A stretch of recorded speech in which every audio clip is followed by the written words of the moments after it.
Stephen Covey says that the biggest communication problem is that we do not listen to understand. We listen to reply. If we are honest with ourselves, we would admit that this is true in the way we respond to others as well as the way they respond to us. Many times people listen, already waiting to reply before you even finish saying what you have to say. This happens in friendships, in romantic relationships, and in our relationships with our children. But if we want to have healthy relationships, we do have to listen. And we have to listen to understand rather than to reply. Here are 6 tips for listening better. The first tip is to adjust your body language to show interest. Face your child. Get rid of any distractions or devices. Try to maintain eye contact so your child knows you're interested in what he has to say. The second tip is to avoid negative gesture or language. For example, rolling your eye, stooping, saying you again, what do you want now? Those things tell your child that you're not interested in what he has to say, and he tends to withdraw or get angry or get defensive, and the communication either doesn't happen or doesn't go well. The third is in trying to figure out why he's coming to you.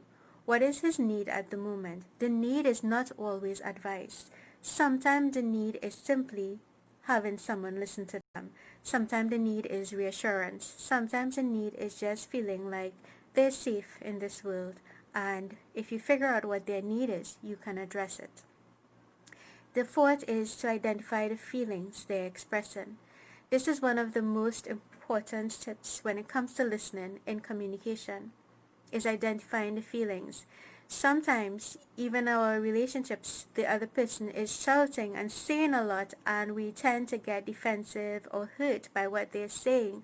But if you dig a little deeper than the words, you can identify the feelings, especially when it comes to our children.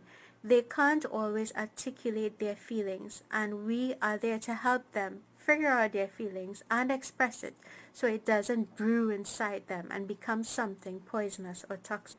So if your child is talking to you and saying something, try to help them unearth the feeling that they are experiencing. You can say something like, "Son, I'm hearing frustration in your voice. What's going on?" "Daughter, I feel like I'm picking up a lot of anger towards your brother. Let's talk about that a little bit." When you help them identify their feelings, you would help them to get it out of their system, and then the communication is healthy and your child is on her path to healthier emotions.